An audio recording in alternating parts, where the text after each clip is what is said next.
Magandang araw mga pre, nandito na naman tayo sa panibagong nating vlog at kung bago ka pa lamang sa channel natin, please pakifollow naman. Maraming salamat sa inyo. Dahil nga, panahon na naman ng tag-ulan, hindi natin maiwasan na bigla-bigla na lang uulan. Katulad nito, habang bumabagbag ako, bigla namang umulan mga pre. Kaya ayun, napasilong tayo dito mga pre. Nung mga nakaraan, nagrereklamo ka dahil sa sobrang init, pero ito, sobrang lamig na naman kasi nga, paparating na naman yung tag-ulan. Ano mas gusto mo, tag-ulan o tag-init? Pero para sa akin mas okay talaga yung tag-init kumpara sa tag-ulan kasi nga okay lang makakabiyahe kahit na umaaraw maghapon, pero sa tag-ulan ay hindi kasi nga maraming baha, maraming stranded na daan. Kaya ayun, mas gusto ko pa rin na tag-init. Kayo mga pre, ano mas gusto nyo? Tag-ulan o tag-init? Comment nga. Mabalik tayo mga pre. Eto na, unang booking natin papunta itong Eastwood. At pagkarating ko nga dito sa pick-up location ni sir ay nandito naman na kaagad. Hindi na ako nagpapatumpik-tumpik pa. Isinakay na natin kaagad. Sabay piga ng silinyador at hinarurot ko na. Mahigit 7 kilometro lang naman to kaya mabilis lang to. At maya-maya pa ay narating na rin namin ang kanyang drop-off location. Maraming salamat sa iyo, sir. 109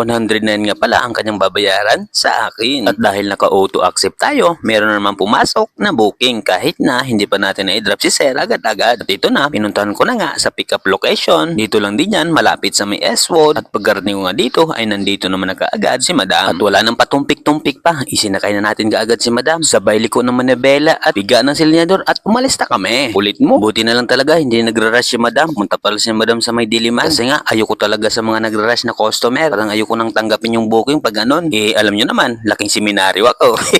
Hindi ako nagmamadali kasi maingat ako sa pagmumotor mga pre. So ito na, medyo traffic na nga dito sa dinaanan namin. Tingnan nyo si madam, turo ng turo. Hindi naman kalayuan yung biyahe namin pero natagalan kami kasi nga semi-traffic ni dito, packet ng Eastwood. At maya-maya pa, ay narating na rin namin ang kanyang drop-off location. Hay, napakasarap talaga sa pakiramdam na marating na kaagad ang drop-off location ni madam. At pagkatapos nga ng pangalawang booking natin, dito na tayo sa Diliman. Pero kahit naka-auto accept tayo ay hindi tayo pinasukan kaagad-agad. Kaya ginawa natin, gumapang tayo ng gumapang hanggang sa naihi tayo mga pre. At dito na, umihi muna tayo saglit. At pagkatapos nga nating umihi mga pre, ay may pumasok naman na kaagad na booking. At pinuntahan naman natin kaagad. At pagkarating ko nga dito sa pick-up location ni madam ay nandito naman na kaagad siya. Alright. At sabi ni madam sa akin dito, helmet na lang daw. Huwag na lang daw yung shower cap. Malapit lang naman to. Gurami lang to mga pre. Kaya ayun, let's go na. Hindi nga umabot ng 1 kilometro yung biyahe namin. Kasi nga, napakagurami lang to mga pre. Ang pamasahe pala nito, 50 pesos lang. Kaya maya-maya pa, ay nandito na kami sa kanyang drop-off location. Diba ang bilis? At dahil nga sa naka-auto accept tayo, may pumasok naman na kaagad na pang-apat natin na booking. Kaya ayun, pinuntahan naman natin kaagad si sir. At ito na, isinakay na natin kaagad kasi nga, nandito na siya. Hindi na siya nagpapantay pa sa akin. Siguro, nagmamadali.